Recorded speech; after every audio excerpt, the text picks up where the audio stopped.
삶은 믿음으로 걷는 길, 이러한 제목으로 말씀을 나눕니다. 예수님께서 천국 복음을 활발하게 전하시는 그 과정 중에 한 곳을 방문하는 곳 중에 하나가 오늘 본문에 나오는 가나라는 지역이지요. 그 가나라는 지역에서 예수님이 도착하니까 이미 예수님이 도착한다는 것을 소식을 한 그 마을 사람들이 엄청나게 모여 있는 거예요. 서로 예수님의 얼굴을 보려고 하는 그 과정 중에 웬 중년 남자가 당시 귀족 복장을 한 깔끔하게 차려입었다는 그런 느낌을 가진 중년 남자가 예수님 앞으로 성큼 다가오면서 이렇게 말하는 거예요. 예수님, 제발 가버나움으로 내려오셔서 우리 아들 좀 고쳐주십시오.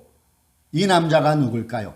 이 사람은 헤롯 왕가의 신하, 당시 정확히 말하면 헤롯 안티바의 그 분봉왕이었던 헤롯 안티바의 그 신하로서 가버나움 지역에서 살고 있던 사람이고요. 이 사람이 가버나움에서 가나까지가 약 23km 거리가 되는데 그 거리를 한달음에 달려온 거죠. 이유가 뭘까요? 이 남성에게는 외아들이 있었어요. 한 명뿐의 외아들, 애지중지 키우던 그 외아들이 어느 날 시름시름 앓더니 병명도 알지 못하고 그렇게 앓고 있습니다. 언제 숨이 멎을지 모르는 그런 긴박한 순간에 예수님께서 가나 지역에 오신다는 그 소식을 듣고 우리 강릉에서 약 1개까지 거리겠죠. 24km면은 그 거리를 한 걸음에 달려온 것입니다. 오늘 우리가 읽은 이 요한복음에는요, 이 가나라는 지역이 2번 등장해요. 여러분 기억나실 거예요. 가나의 혼인잔치. 이것은 예수님께서 공생애를 행할 때 첫 번째 이적이라고 요한복음에는 기록하고 있어요. 그리고 두 번째가 오늘 우리가 읽은 본문에 나오는 죽어가는 아들을 살려주신 사건. 이 두 가지가 기록되어 있는 게 가나에서의 사건입니다. 그리고 첫 번째, 물질에 관한 거죠. 첫 번째는 물이 포도주로 변한 것. 그 이적을 보여주신 거예요. 오늘 두 번째는 육체를 치료하시는 하나님을 보여주고 있어요. 즉 사람은 영과 육 또는 영혼 육으로 만들어져 있는데 이 두 가지 사건에서 우리는 하나님의 전인적 구원 또는 전천후 구원을 예표하고 있음을 또한 보게 돼요. 즉 우리 하나님은 영과 육을 동시에 구원하시는 하나님이라는 것이죠. 요한삼서 2절의 말씀처럼 우리 하나님은 우리 영혼이 잘됨 같이 우리의 생활이 잘되고 강건케 되기를 원하시는 하나님임을 우리는 본문을 통해서 알 수가 있어요.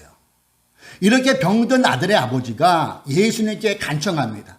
그때 주님께서 뭐라고 답변하십니까? 그 내용이 간청과 답변이 본문 49절과 50절에 나오는 내용이에요. 49절 제가 읽어볼게요. 그 신하가 예수께 간청하였다. 선생님, 내 아이가 죽기 전에 내려와 주십시오. 50절 예수께서 말씀하셨다. 돌아가거라, 내 아들이 살 것이다. 돌아가거라, 내 아들이 살 것이다. 그리고 그는 예수께서 자기에게 하신 말씀을 믿고 떠나갔다고 말씀하고 있어요. 내 아이가 죽기 전에 내려와 주십시오 라는 병들 아버지의 간절한 요청에 지금 예수님께서는 아무런 답변이나 대답을 안 하신 게 아니라 분명히 답변해 주고 계세요. 돌아가거라, 내 아들이 살 것이다. 그리고 오늘 우리가 주목해야 될 구절이 그 다음 구절이에요. 그 다음 구절에 이렇게 말씀하시죠. 돌아가거라, 내 아들이 살 것이다. 그 다음 거 가만히 보세요. 그는 예수께서 자기에게 하신 말씀을 믿고 떠나갔다. 바로 이 말씀이 오늘 우리 하늘뜻 푸른교회 성도들에게 주시는 메시지라는 것입니다. 그는 예수께서 자기에게 하신 말씀을 믿고 떠나갔다. 오늘 본문에 나오는 병든 아들의 아버지는 60리 길을 걸어서 예수님께 온 거예요. 그리고 예수님을 만나고 다시 60리 길을 돌아간 거지요. 120리 길을 예수님을 만나기 위해서 왔다가 다시 돌아갑니다. 이것을 우리는 길 떠남으로 생각할 수 있고 그 여정에서 제가 이 말씀을 읽으면서 묵상하면서 다가온 그 생각이 무엇이냐면 우리의 인생은 우리의 삶은 길과 같은 것이구나 이런 생각을 제가 해보았어요. 그렇지요, 여러분? 많은 사람들이 인생을 비유할 때 인생은 고해다. 인생은 바다와 같다. 그렇게 얘기도 하고 인생은 길과 같다는 이런 표현을 많이 하곤 합니다. 어느 정도 맞는 얘기인 것 같아요. 아마도 오늘 우리 김종환 아버님이나 또 화면으로 보시는 연세 드신 분들은 이 가수 기억할 것 같아요. 최희진이라는 가수가 있죠. 그분은 고인이 되셨는데 이분이 공전의 히트를 친 게 하숙생이라는 그런 노래가 있더라고요. 저도 어렸을 때 그 노래를 들으면서 철부지인데도 철이 안 들는데도 그 노래를 들어보면 마음이 수혈해지는 그런 것을 느낀 적이 있었어요. 최희준이 부른 하숙생. 그 1절은 이렇게 표현을 되고 있더라고요. 인생은 나그네 길 어디서 왔다가 어디로 가는가. 구름이 흘러가듯 떠돌다 가는 길에 정일랑 두지 말자 미련일랑 두지 말자. 인생은 나그네 길 구름이 흘러가듯 정처 없이 흘러서 간다. 멜로디도 좋지만은 이 가사가 어린 저희에게도 제가 뭔 철이 있겠어요. 초등학교 때 흥얼흥얼거리면서 인생은 뭘까? 그런 생각을 해본 기억이 나요. 이 가사가 구구절절이 우리 인생에 대해서 얘기해주고 있기 때문인 것 같아요. 인생은 낙인의 길로 표현한 이 가사에 어떻습니까, 여러분? 고개가 좀 끄덕끄덕거려지지 않습니까? 지금 병든 아들의 아버지가 가나에서 가버나움까지의 60리길, 다시 가나에서 가버나움에서 가나까지 60리길, 왕복 120리길을 여러분 생각해 보세요. 그 아버지가 걸어오고 걸어갔던 길은 평탄한 길이 거의 다였겠지만은 때로는 가파른 고개길도 있었을 거예요. 때로는 내려막길도 있었을 때고 갑자기 소낙비를 맞을 때도 있었을 때고 예상치 못한 비바람에 몸을 피해야 하는 그런 상황도 있었을 것 같지 않습니까? 이처럼 우리네 인생길 역시 나그네 길 같은 그 인생길 역시 여러분 평탄만 하던가요? 50대 중반을 살아가는 짧은 우리 어르신들에 비하면 짧은 인생이지만 그 50대 중반을 살아가면서 저도 그렇지 않았던 것 같아요. 평탄한 길도 있었지만 예상치 못한 일, 가정적으로 어려운 일, 물질적으로도 어려운 일, 관계 속에서 어려운 일들이 많으므로 이러지도 못하고 저러지도 못하며 오직 기도로 주님을 바라봤던 그 세월 또한 저에게도 있었던 것 같아요. 여러분도 대동소이하지 않습니까? 인생길이 오르막길을 만날 때도 있고 내리막길을 만날 때도 있고 돌뿌리에 치여서 정말로 내가 더 살아야 될 거 하는 그런 생각을 가지신 분도 계셨을 것 같아요. 그런데 여러분, 오늘 우리가 이 본문을 가만히 들여다보세요. 그러면은 병든 아들의 아버지가 가나로 예수님을 만나러 갔던 그 길과 예수님을 만나고 오던 그 길은 똑같은 길 같지만 결코 똑같지가 않았다는 거예요. 만나러 갔을 때 만나고 온 후의 그 길은 확연히 달랐다는 거예요. 예수님을 만나기 전까지 병든 아들의 아버지는 자신의 힘을 의지했던 것 같아요. 즉 내 중심, 그도 그럴 것이 그는 당시 그 나라의 헤롯의 신하였어요. 귀족층이었습니다. 귀족층이면 어떻게 우리가 연상할 수 있어요? 재산도 있었겠지요.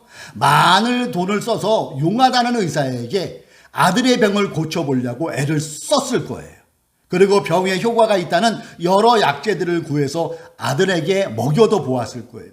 그럼에도 아무런 차도가 아들에게 나타나지 않고 병세는 더욱더 악화되어 가자 그때서 요즘 말로 젊은 친구들 말로 현타가 온 거예요. 돈 가지고도 안 되는 게 있네. 이 약 가지고도 안 되는 게 있네. 이것을 깨달았다는 것 아니겠어요? 여러분은 어떻습니까? 돈 가지고 다 해결되는 것 같나요? 일부는 맞아요. 돈 가지고는 다 돼요. 그러나 돈 가지고 안 되는 게 지금도 존재해요. 영원히 존재하는 게 많아요. 그것이 뭡니까? 첫째로 죽음의 문제일 거예요. 또 무엇일까요? 시간의 문제일 거예요. 우리가 좋은 시계는 명품 시계는 돈 주고 살지만은 24시간을 늘릴 수는 없어요. 그리고 질병에 관한 것일 거예요. 아무리 발달해도 이것이 또 새로운 질병이 계속해서 만들어지잖아요. 우리가 잘 아는 삼성을 만드는 이병철 회장이 얼마나 그 우리나라의 재벌이었어요. 최고였잖아요. 그런 그가 식도암에 걸려서 마지막에 유언처럼 부르짖으면서 숨을 거둬갔더니 말이 한 가지가 있대요. 그것이 뭐냐면은 누가 나에게 맛있는 쌀밥 한 그릇도 안 바래 반 그릇밥 맛있게 먹게 해준다면 내 재산의 절반이라도 주겠어. 이 얘기를 하면서 죽어갔다는 거예요. 돈 가지고 안 되는 게 있다는 것 아니겠어요? 이 병든 아들의 아버지가 그랬던 것 같아요. 현타가 온 거예요. 그제서야 하나님의 아들 메시아 예수님께서 가나 지역에, 여기서 24km 떨어진 지역인 가나에 간다는 그 소식을 듣고 한달음에 달려와요.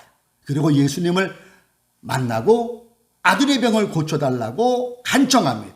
그리고 주님께서 하신 말씀, 돌아가거라 내 아들이 살 것이다 라는 그 말씀을 들어요. 그리고 그가 했던 것은 무엇입니까? 믿었다고 얘기해야죠. 믿고 가던 길에 그는 놀라운 은혜를 경험해요. 가다가 종들이 와서 마주친 거예요. 주인님, 나리마님, 아드님께서 도련님께서 살아나셨어요 하는 이런 놀라운 소식을 듣게 되었다는 것이죠. 병든 아들의 아버지가 예수를 만나러 갈 때는 내 중심이었다면 예수를 만나고 오는 길은 주님 중심, 하나님 중심으로 바뀌어서 돌아오는 그 병든 아들의 아버지의 모습을 우리는 볼 수가 있다는 것이지요. 오늘 예배에 나오신 사랑하는 성도 여러분, 또 먼 지역에서 몸이 아프셔서 병상에 누워서 함께 예배하시는 우리 김현여 성도님을 비롯한 우리 여러분들, 혹시 우리에게도 지금 가버나움에 있는 아들이 거의 죽게 된 병든 아버지의 상황이 펼쳐지고 않습니까? 본문에 나오고 있는 죽음을 앞에 둔 이 아들의 아버지처럼 혹시 우리들 중에도 내 사업이 거의 다 죽게 된 분 계실까요? 아니면 지금 경제적으로 어려워서 이러지도 못하는 거의 죽게 된 지경 계신 분 안 계실까요? 지금 가정의 붕괴가 직전에 있어서 이러지도 못하고 저러지도 못하는 고민 속에 빠져 있는 분 계시지 않을까요? 지금 취업 또는 사업 아니면 이성과의 문제, 결혼의 문제로 힘들어하는 우리 청년들 없을까요? 지금 내 몸이 아파 거의 죽게 될 것 같은 두려움에 처한 분들 계시지 않습니까? 이러한 문제들을 해결해 보려고 우리는 내 의지와 내 경험, 인맥 그런 것을 총동원해 보신 적 없습니까? 그럼에도 역부족에 봉착해 있지 않습니까? 아직도 내 중심으로 이러한 문제들을 돌파해 보려고 몸부림치고 있다면 오늘의 본문을 주목하십시오. 이제부터라도 내 중심에서 하나님 중심으로 우리의 인생길을 바꿔야 된다는 것이 오늘 본문이 우리에게 주시는 말씀이라는 거예요. 지금 나에게 산적한 문제들은 그 문제들을 하나님 앞에 가지고 나오라는 위대하신 하나님의 신호일 수 있다는 것이지. 아들의 아버지가 제발 가모담으로 내려오셔서 아들을 고쳐주십시오 라고 주님께 요청한 것처럼 지금의 어려운 나의 상황들을 들고 주님께 나오라는 하나님의 신호임을 우리가 알아야 될 것입니다. 아들의 아버지가, 병든 아들의 아버지가 제발 가버나움으로 내려오셔서 내 아들을 고쳐주십시오라고 주님께 요청한 것처럼 지금이 그 기회라는 거예요. 하나님 제발 내 사업장 좀 살려주세요. 하나님 제발 내 질병 좀 고쳐주세요. 하나님 제발 내 가정 살려주세요 하는 이런 요청이 우리에게 있어져야 된다는 것을 본문은 우리에게 말씀하고 있다는 것입니다. 우리가 잘 아는 또한 저의 스승이신 주영기 목사님께서 최자실 목사님과 1958년도에 지금은 거기가 번화가가 됐죠. 우리 총회 본부가 있는 그쪽 대저동에 깨밭에 24인용 군용 천막을 치고 개척하는 그 시절이 있었죠.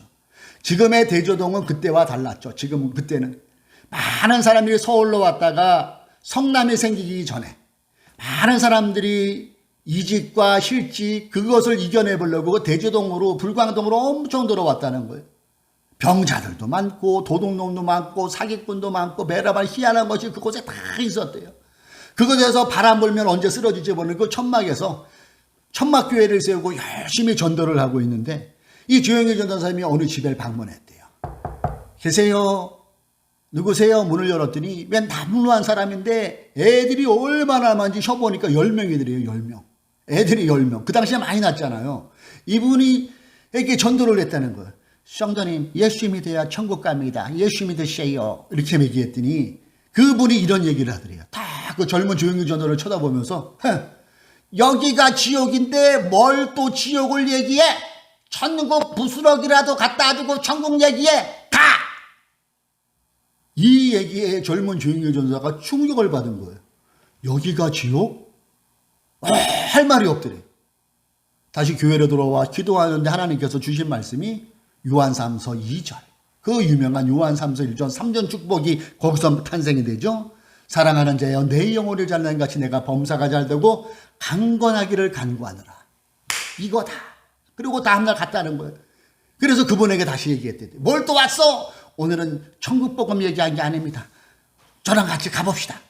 내가 우리 어머니에게 지금 아프신 것 같은데 아픔도 치료받고 당신의 남편도 직장 없고 병도 치료받고 자신의 자녀들이 다 잘 되는 길이 있습니다. 나와 한번 가봅시다. 어딜 가? 일단 가봅시다.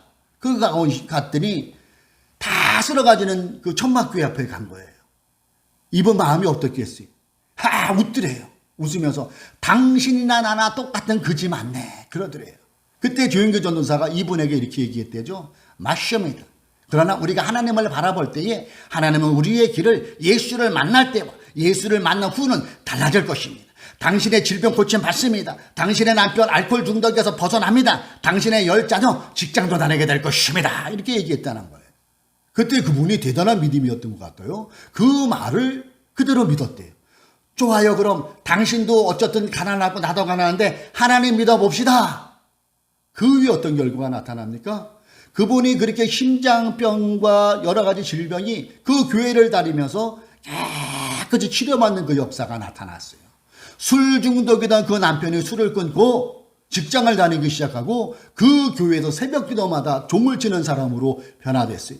10명의 아들, 그전에는 소매치기하고 불안하던 그 자녀들이 이제는 하나둘 취업을 하고 그 중에 어느 아들은 목사가 되는 그런 은혜가 임했어요. 그분이 그 대조동 천막교회의 첫 번째 간증자인 이 유화문 이초희 씨가 되고 그들은 하나님께 큰 축복을 받았지요. 성도 여러분, 이들 유화문 이초희 씨가 한 일이 뭐예요? 그들은 거친 인생길에서 예수를 믿은 게 전부였는데 그의 인생길에서 예수를 만나기 전 예수를 만난 후는 확연히 달라질 수가 있었다는 것이죠. 사랑하는 성도 여러분, 나그네길 같은 인생에서 병든 아들의 아버지가 예수를 만나 아들의 병이 고침받고 구원받는 인생길을 걸어간 것처럼 우리네 나그네 인생길에서 예수를 믿음으로 예수를 믿기 전과 후가 확연히 달라짐을 체험하는 우리가 되어야 되지 않겠습니까? 우리 나그네 인생길에서 예수를 믿음으로 예수를 믿기 전과 후가 확연히 달라질 수 있는 그런 삶이 얼마나 복된 삶이겠어요. 그러므로 영혼이 잘되고 범사가 잘되고 강건케 되는 그 축복을 받아 누리는 우리 모든 성도님 되시기를 이 시간 주님의 이름으로 축복합니다. 그래서 그 결과가 어떻게 나타납니까? 본문 53절에 기록된 이런 은혜가 임하는 거예요. 맨 마지막 보세요. 그래서 그와 그의 온 집안이 함께 예수를 믿었다. 하나님께 영광 돌렸다는 것이죠. 바라기는 오늘 예배에 나오신 모든 분들이 예수를 믿기 전과 후를 확연히 달라지는 그것을 체험함으로 야, 저 사람 옛날에 예수 대충 믿더니 진짜 예수 잘 믿더니 이런 일이 있네. 하나님은 살아계신가 봐. 이 소리를 듣는 그 은혜가 임하기를 그리고 하나님께 영광 돌리는 그런 삶을 살아가시는 저와 여러분 되시기를 주님의 이름으로 축원합니다. 그렇습니다. 삶은 믿음으로 걷는 거예요. 삶은 나그네 같은 그 인생길은 믿음으로 걸어갈 때 주님이 함께 하시고 주님의 은혜가 우리에게 임한다는 사실을 마음에 새기시고 또 한 주간도 주님과 동행하는 우리 모두가 되기를 주님의 이름으로 축복합니다. 기도하시겠습니다.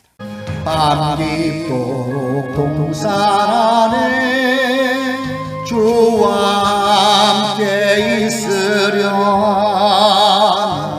괴로운 세상에 할 일 마소 날 가라명하시나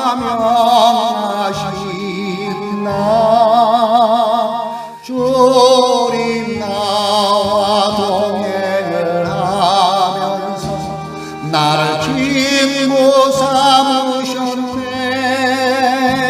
오래서 받은 그 기쁨은 알 사람